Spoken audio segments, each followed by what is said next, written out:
Saudara-saudara yang diberkati oleh Tuhan, sebelum kita membaca firman Tuhan, kita mohon tuntunan Roh Kudus. Mari kita berdoa. Ya Roh Kudus, saat ini kami mau baca Alkitab, merenungkan firman-Mu.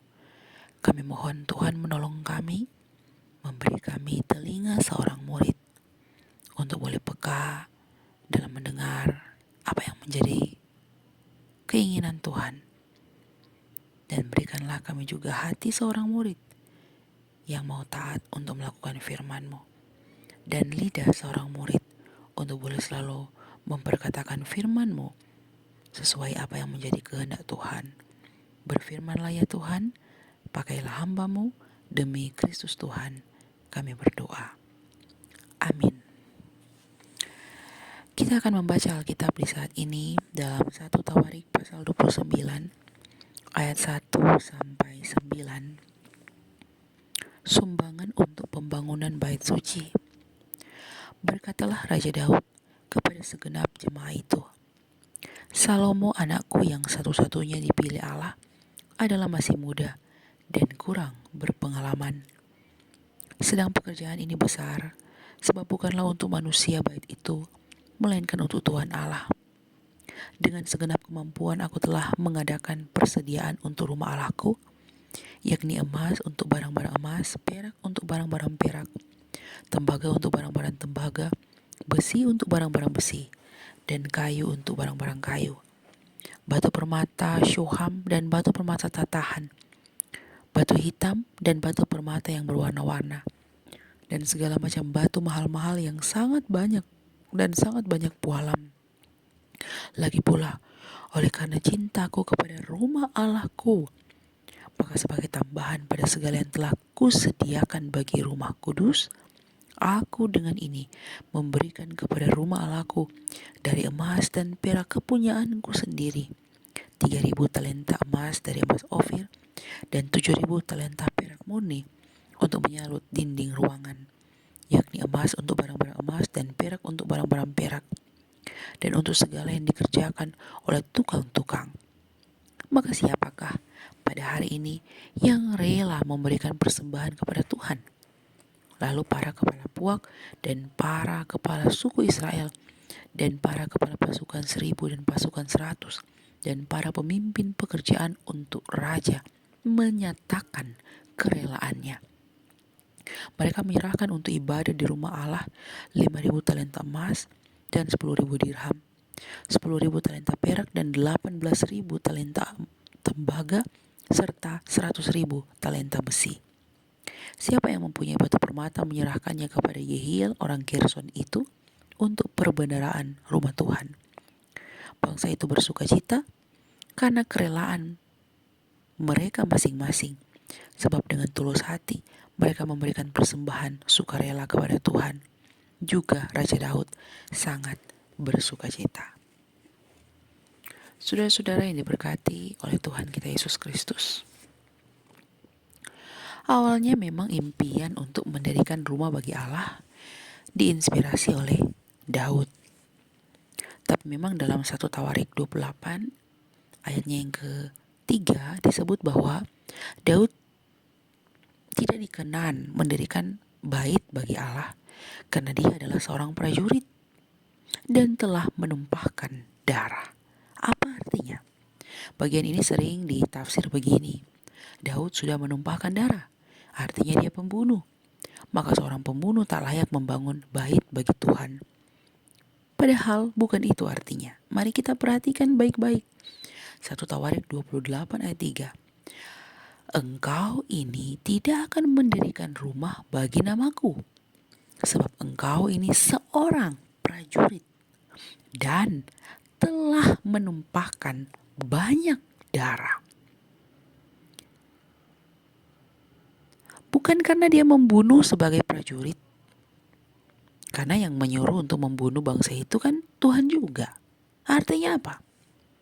Artinya bahwa memang Daud dipakai oleh Tuhan untuk menjadi prajurit yang membela bangsanya.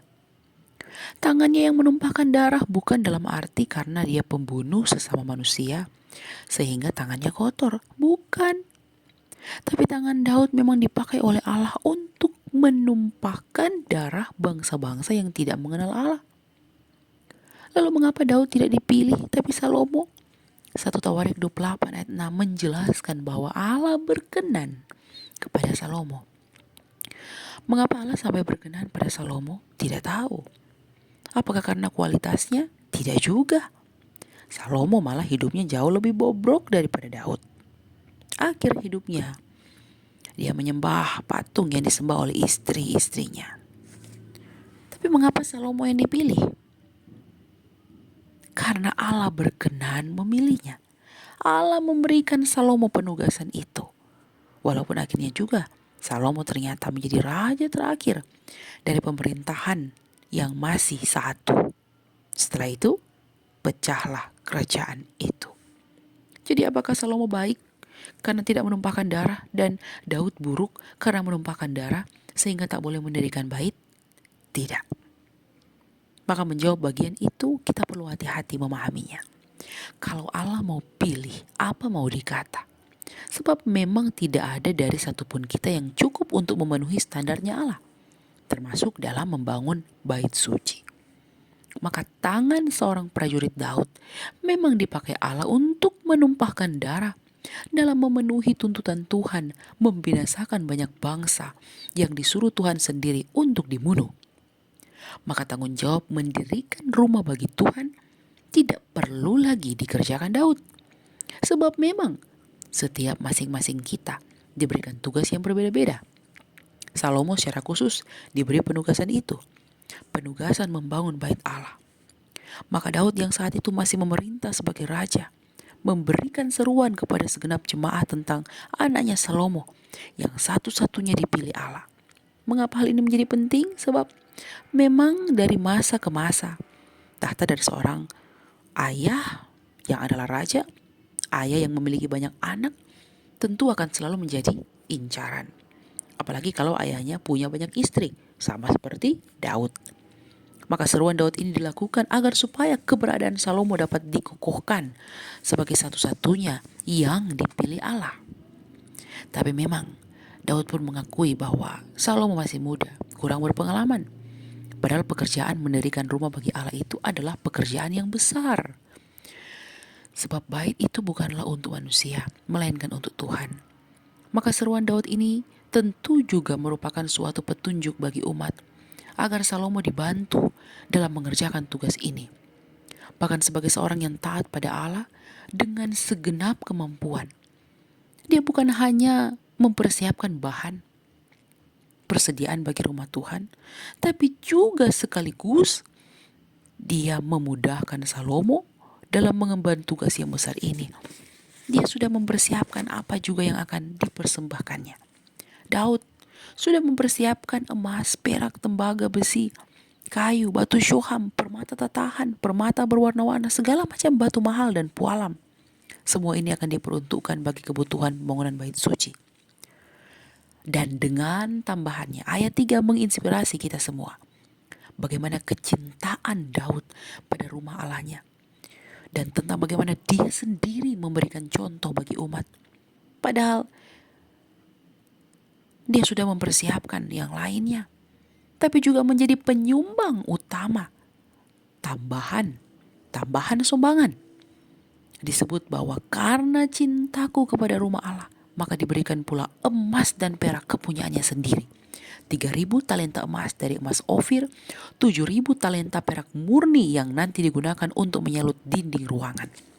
Emas untuk menyalut barang emas, perak untuk menyalut barang perak. Nanti akan dikerjakan oleh tukang-tukang.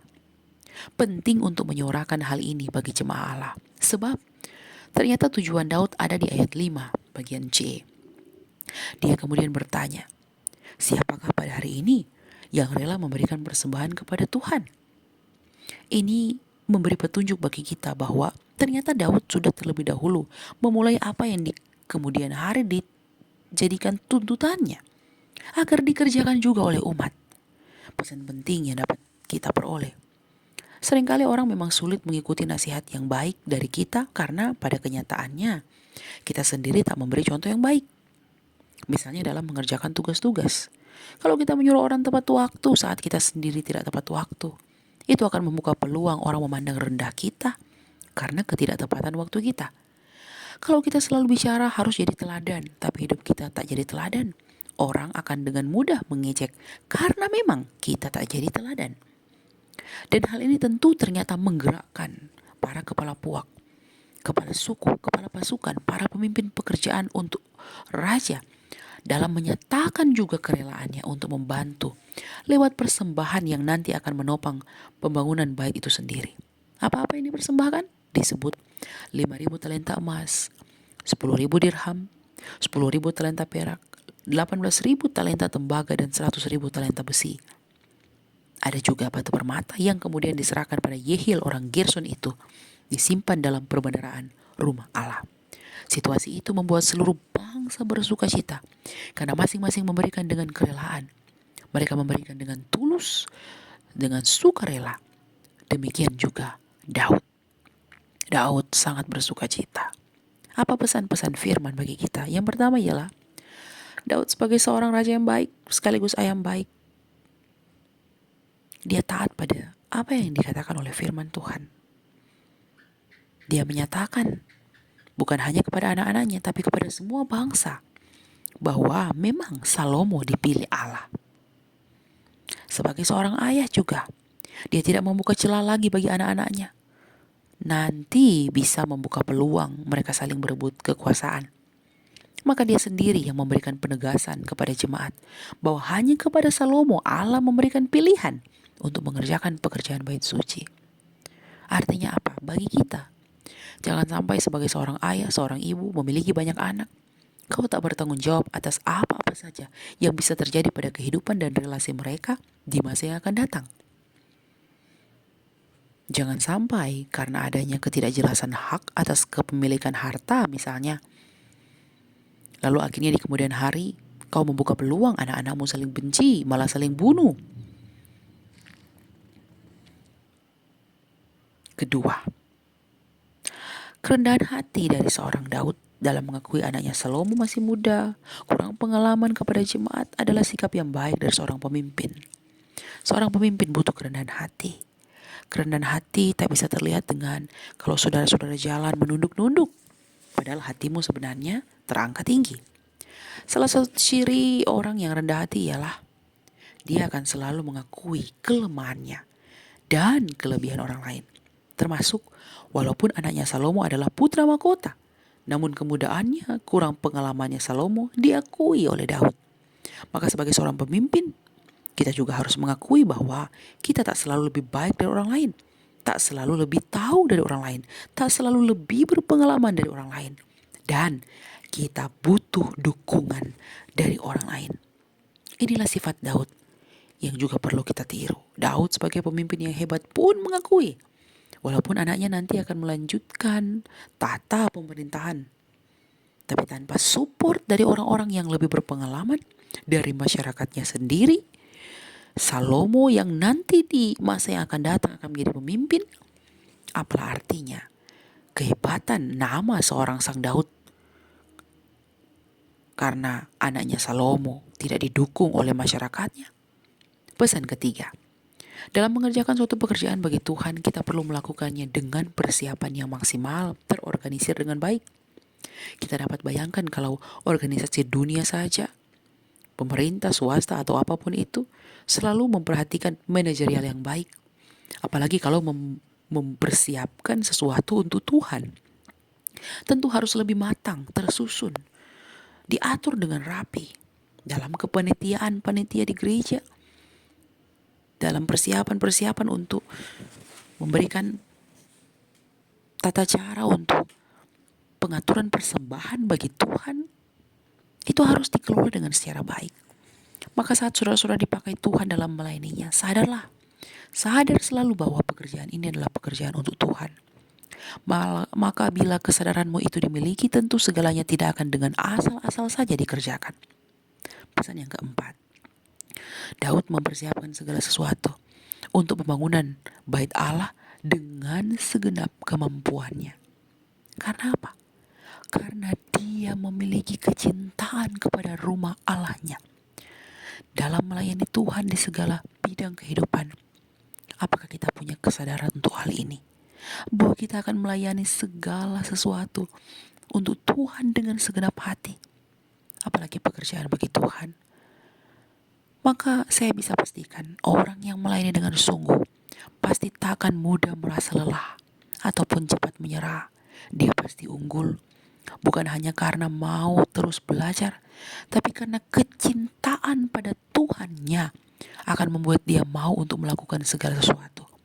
Bahkan pun, walau harus mengorbankan dirinya sendiri atau mengerjakan pekerjaan orang lain. Saudara, apa yang saudara sudah persembahkan pada Tuhan sebagai bentuk kecintaanmu pada Tuhan, pada pembangunan gereja Tuhan misalnya? Apa yang sudah kau lakukan pada sesamamu sebagai bentuk cintamu pada Tuhan? Sebab Tuhan juga bilang, segala sesuatu yang kamu lakukan pada salah seorang yang paling hina ini, kamu sudah melakukannya untuk aku. Matius 25 ayat 40. Maka mulai saat ini, belajarlah untuk melakukan pekerjaan bagi Tuhan dengan segenap kemampuan. Bisa jadi, kau rugi uangmu, rugi waktumu, rugi perasaanmu, rugi keinginanmu, rugi atas apa yang kau anggap akan menguntungkanmu. Filipi 3 ayat 7 berkata, tetapi apa yang dahulu kuanggap merupakan keuntungan bagiku, sekarang kuanggap rugi karena Kristus. Ini adalah perkataan Paulus untuk menggambarkan bahwa segala yang bisa membawanya lebih besar, karena dia murid Gamaliel, dia ahlinya Taurat. Segala sesuatu yang bisa mengangkat derajatnya sebagai seorang yang ternama dalam agama Yahudi, kini baginya menjadi sebuah kerugian. Sekarang, apa yang kita anggap dapat menguntungkan kita dalam hal keikutsertaan bagi Kristus? Namakah, citra, nilai, pengakuan, atau apapun yang diberikan dunia padamu? Buang itu. Karena sebaiknya, saat kau melakukan pekerjaan bagi Tuhan, entahkah itu dengan uangmu, dengan tenagamu, dengan waktumu, atau apapun yang kau rasa akan merugikanmu, justru itulah yang akan menguntungkanmu. Karena apa? Karena kecintaan akan rumah Tuhan, kecintaan kepada Tuhan akan membuatmu tak akan pernah menghitung pengorbananmu bagi Tuhan. Maka jangan kejar penghormatan, jangan kejar untung uang, jangan kejar harga diri, karena nilaimu naik saat melayani Dia. Karena semua itu semu. Maka belajar dari Daud, jangan pernah merasa rugi dalam menopang pekerjaan bagi Tuhan. Entah itu pembangunan fisik gereja, pembangunan manusia sebagai gereja, atau apapun banyak pekerjaan Tuhan lainnya yang harus kau kerjakan. Lakukanlah dengan segenap kemampuanmu, dengan persediaan yang terbaik, termasuk bila pun itu akan mengorbankan kepunyaanmu sendiri, apapun itu. Pesan kelima, jadikan dirimu contoh yang benar tentang bagaimana seharusnya memberi bagian bagi pekerjaan Tuhan. Jangan kau suruh orang membawa persembahan yang terbaik bagi Tuhan, kau sendiri tak membawanya. Tapi ingat juga, saat ada orang memberikan bagian terbaik dari hidupnya, lalu kau ukur bahwa itu terlalu sedikit, karena gajinya sebenarnya besar, pekerjaannya sebenarnya pun besar, hati-hatilah. Sebab kita tak pernah tahu kantong-kantong yang dimiliki seseorang, atau apapun dalam kerelaan yang dimiliki seseorang. Sebab bisa jadi pula yang memberi banyak sebenarnya tak pernah rela. Sebab dorongan hatinya saat memberi bukanlah kerelaan. Kita tak pernah tahu situasi yang dihadapi seseorang. Karena itu jangan pernah mengukur banyaknya dirimu dengan sedikitnya orang lain, atau sedikitnya dirimu dengan banyaknya orang lain. Karena yang sedikit tapi diberi dengan kerelaan, dalam pandangan Allah itu diperhitungkan sebagai sesuatu yang paling banyak. Itu janda miskin di perjanjian baru. Pesan yang keenam, jadikan dirimu teladan dalam hal memberikan pemberian yang terbaik bagi Tuhan. Pesan yang ketujuh, sebagai jemaat, sebagai yang dipimpin, pekalah dengan seruan pemimpin gereja kita. Saat Daud menyerukan bahwa pembangunan bait ini adalah pekerjaan bagi Tuhan, maka setiap kepala puak, malah jemaah, langsung merespon, memberikan bagiannya bagi Tuhan. Sekarang, apa bagian bagi Tuhan dalam merespon seruan untuk menopang pelayanan bagi gereja Tuhan? Ini bukan soal besar atau kecilnya. Ini bukan soal kalau besar baru memberi, kalau kecil malu memberi. Tapi ini soal bagaimana seharusnya kita pun memberikan bagian kita bagi Tuhan. Bukan karena paksaan, tapi karena kerelaan. Ayat 6. Pesan ke-8. Persembahan 5.000 talenta emas, dirham, perak, talenta tembaga, talenta besi bukanlah jumlah yang sedikit. Termasuk batu permata yang dijadikan persembahan yang dikumpulkan kepada Yehiel orang Gersom itu. Apa artinya? Jangan pernah mengukur berapa jumlah yang kau berikan bagi Tuhan, karena kau takkan pernah mampu membalas segala kebaikan Tuhan yang nilainya jauh lebih mahal dari apapun bagian termahal yang dapat kau berikan bagi Tuhan. Pesan ke-9. Perlu orang-orang khusus dalam mengerjakan tugas perbendaraan bagi rumah Tuhan. Perlu adanya kontrol yang baik dari orang-orang yang dianggap punya kemampuan, punya kejujuran, punya dedikasi dalam mengelola keuangan. Yehiel, orang Gerson, adalah keturunan kaum Lewi. Sebab Gerson adalah anak Lewi, maka Yehiel juga adalah keturunan Lewi. Artinya apa? Kita tidak boleh sembarangan memilih orang. Jangan juga hanya karena kita menyukai orang, lalu memilih dia. Dia punya potensi, dia punya kredibilitas kerja dalam mengatur keuangan. Perlu orang-orang khusus dalam mengelola perbendaraan bagi rumah Tuhan. Dan pengaturannya tentu perlu dikontrol. Pesan ke-10. Saat engkau memberi dengan kerelaan bagi pekerjaan Tuhan, pastikanlah itu membawa sukacita kepadamu. Jangan sampai kau memberikan seluruh hartamu lalu kau bilang, tak ada lagi makanan besok. Hanya karena kau ingin meniru janda miskin di BB. Ingat, saat janda memberikan persembahan bagi Tuhan itu, memang tinggal itu uangnya, tapi tak dipikirkannya lagi bagaimana makan dia. Sebab memang tinggal itu jadi pilihan, makan atau persembahan. Pesan yang kita dapat ialah, kalau pilihanmu membuatmu harus mengorbankan dirimu karena memberikannya bagi pekerjaan Tuhan, persembahanmu akan diperhitungkan sebagai yang paling banyak.